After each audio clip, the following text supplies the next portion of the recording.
الحمد لله الذي خلق الإنسان والصلاة والسلام على عبده الذي فضله بالإعجاز والبيان وعلى صاحبه أبي بكر من جمع القرآن وعلى الفاروق الموصوف بالعدل وكذلك كان وعلى عثمان الحي الذي تستحي منه ملائكة الرحمن وعلى علي سيد العلماء والشجعان وعلى سائر أهله وأصحابه صلاة قائمة على ممضي الزمان أما بعد. مولانا سمیع اللہ صاحب نے سوال کیا ہے کہ ایک شخص نے مجھ سے پوچھا ہے کہ دو بیویوں کو اپنے ساتھ ایک کمرے میں سلانا کیسا ہے، اور دوسرا سوال یہ کیا ہے کہ آج میں نے دونوں کے ساتھ بیک وقت بغیر کسی پردے کے ہم بستری بھی کر لی، پہلے ایک سے پھر دوسرے سے، کیا دونوں کے ساتھ اس طرح ہم بستر ہونا جائز ہے؟ اور تیسرا سوال یہ ہے کہ اگر یہ جائز نہ ہو تو اس کی جائز صورت کیا ہے؟ دیکھیے گا، دو بیویوں کو اپنے ساتھ ایک کمرے میں سلانا، اس میں تو کوئی حرج نہیں ہے، شرعاً سلا سکتے ہیں ایک کمرے میں، لیکن جہاں تک ازدواجی تعلق قائم کرنے کی بات ہے یا امبستری کی بات ہے تو اس کے لیے یہ ذہن میں رکھیے گا کہ اس طرح دونوں کے ساتھ بیک وقت ایک ہی کمرے میں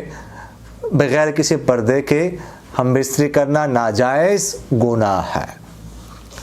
اس طرح کرنا بالکل جائز نہیں ہے۔ ایک تو اس طرح کا جو ہے ہم بستر ہونا ویسے بھی ٹھیک نہیں ہے، پھر اس کے علاوہ جو ہے وہ دونوں جو ہے ایک دوسرے کے جو پردے کی جگہ ہے وہ دیکھیں گی، یہ بھی ان کے لیے جائز نہیں ہے، اور اس کے علاوہ اور بھی خرابیاں ہیں، ٹھیک ہے؟ تو اس طرح دونوں کے ساتھ ہم بستر ہونا بیک وقت ایک ہی کمرے میں بالکل ناجائز اور حرام ہے، اس سے باز آنا نہایت ضروری ہے۔ اس کی جائز صورت یہی ہے کہ دونوں کے لیے باری مقرر کر دی جائے، ایک رات ایک کے ساتھ گزاری جائے اور دوسری رات دوسری کے ساتھ گزاری جائے، یا دو راتیں ایک کے ساتھ اور دو راتیں دوسری کے ساتھ، یا تین رات یا ایک ہفتہ، جیسا بھی جو ہے نا بھابی رضامندی سے طے کر لیا جائے تو اس طرح کیا جائے۔ اور یہ ضروری نہیں ہے کہ رات گزارنے کے ساتھ ساتھ ہم بستری بھی اس پہ بھی لحاظ رکھا جائے کہ ایک کے ساتھ اگر ہم بستری کی ہے تو دوسری کے ساتھ بھی کی جائے۔ ہم بستری میں برابری ضروری نہیں ہے، لیکن رات گزارنے میں برابری ضروری ہے۔ یا اگر دونوں ایک کمرے میں سوتی ہیں تو ٹھیک ہے، لیکن ہم بستری کے وقت ازدواجی تعلق قائم کرتے وقت دوسری کو نکال لیا جائے، اور جس کے ساتھ ازدواجی تعلق قائم کرنا ہو صرف وہی ہو۔ اس طرح جو صورت پوچھی گئی ہے بالکل ناجائز اور حرام ہے۔ مولانا سمیع اللہ صاحب ہی نے یہ سوال بھی کیا ہے کہ جرگے میں پیسے لینا جائز ہے کہ نہیں؟ ایک تو خرچہ ہوتا ہے، خرچ کے علاوہ طے کیے بغیر پیسے لینا اور دینا کیسا ہے؟ دیکھیے گا، جو قبائلی علاقوں میں جرگہ ہوتا ہے کہ کچھ دو فریقوں کے درمیان کوئی ڈسپیوٹ ہے، کوئی تنازع ہے، تو کچھ لوگ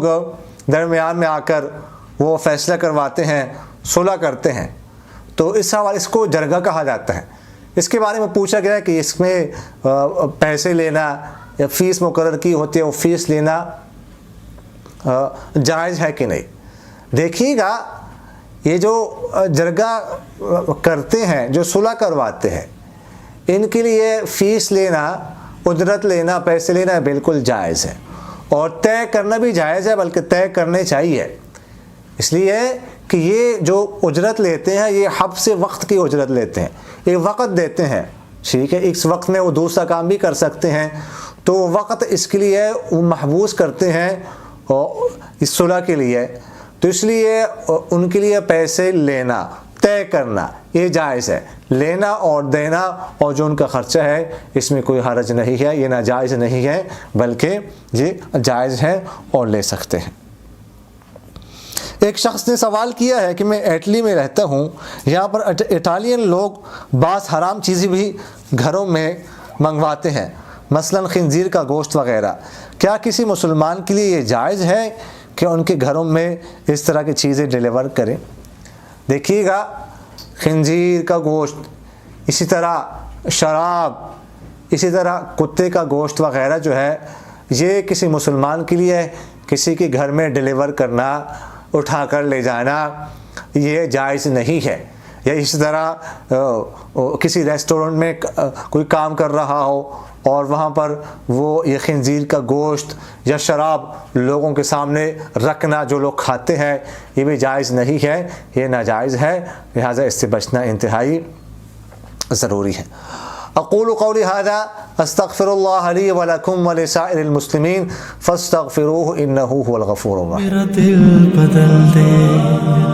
میرا دل بدل دے،